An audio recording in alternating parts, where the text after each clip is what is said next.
నిజామాబాద్ నగరంలో మానవీయ ఘటన చోటు చేసుకుంది. గత 4 రోజులుగా కూడా తన కుటుంబ సభ్యుల్ని ఎవరైతే ఉన్నారో ఆ వ్యక్తిని తీసుకొచ్చి బయట రోడ్డు పక్కన పాడేశారు. ఇంత దారుణ ఘటన అంటే చాలా కాలంగా ఆర్టీసీలో తను డ్యూటీ చేశాడు. 2014 రిటైర్డ్ అయ్యాడు.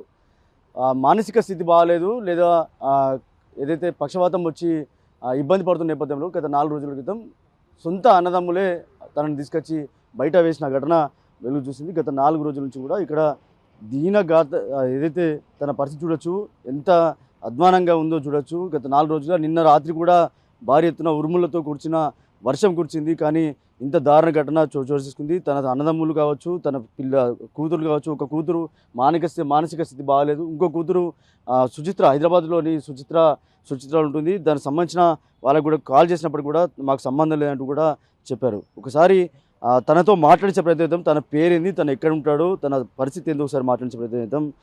ఏం పేరు బాబు, నీ పేరు ఏం పేరు? నా పేరు కామెడీ ఉల్లయ్య. ఎవరు తీసుకొచ్చి పడేసారు? నేను 1979లో కండక్టర్గా అపాయింట్మెంట్ అయినా. 2014లో రిటైర్మెంట్ అయినా. దాని తర్వాత ఇంటర్నెట్ ఉన్నా వేరే వర్క్ చేసుకుంటా ఉండేటప్పుడు 2021లో మా భార్య చనిపోయింది. మేలో చచ్చిపోతే జూలైలో నాకు పక్షవాతం వచ్చింది. పక్షవాతంతో నేరపడ్డా.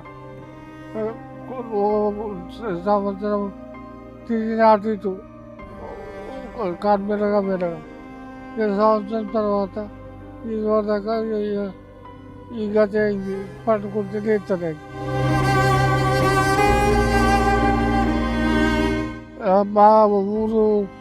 మా ఊరికి పంపిస్తే మా అల్లుడు పంపిస్తే మా తమ్ముడు లేకుండే. మా తమ్ముడు మేము కూడా చేయము కదా, బిడ్డ దగ్గరికి పోవని చెప్పి పంపిండు. బిడ్డ దగ్గరికి పోమని పంపితే మా అల్లుడు ఏం చేసిండు, చూసుకోలేదు. మా అల్లుడు ఈయనే ఉంటుంది.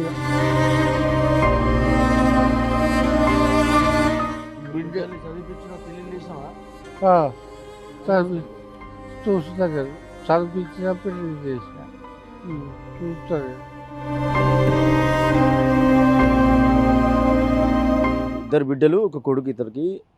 కొడుకు ఏదో మానసిక స్థితి బాగాలేక తను చనిపోయాడు. ఇద్దరు బిడ్డలు ఉన్నప్పుడు కూడా ఒక బిడ్డే మానసిక స్థితి బాగాలేదు. తను నిజామాబాద్లో ఉంటుంది. కానీ ఇంకొక కూతురు కూడా హైదరాబాద్ సుచిత్రలో ఉంటుంది. తను కాల్ చేసినప్పుడు కూడా పట్టించుకోవట్లేదు. కానీ నిజామాబాద్లో ఇలాంటి ఘటనలకు సంబంధించి ఇలాంటి ఇష్యూస్ ఏవే ఉన్నా కూడా వెంటనే స్పందిస్తారు ఇందిరు యువత స్వచ్ఛంద సంస్థ.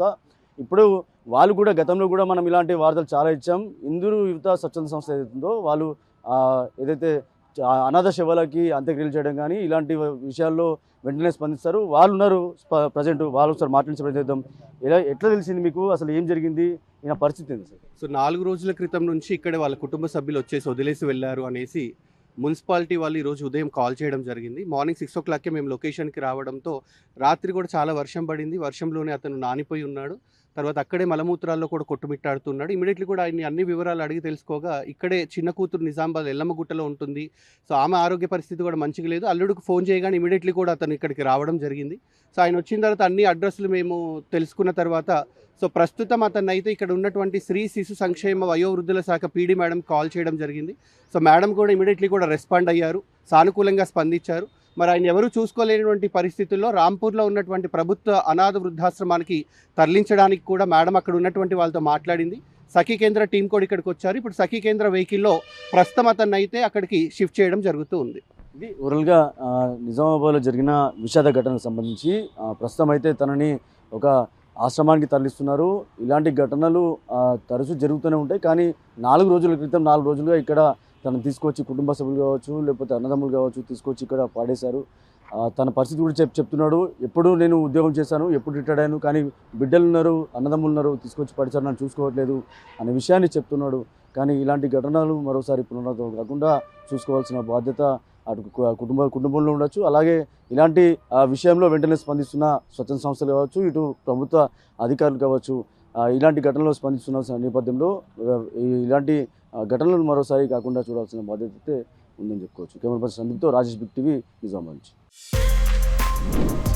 For more videos like this, subscribe Big TV channel.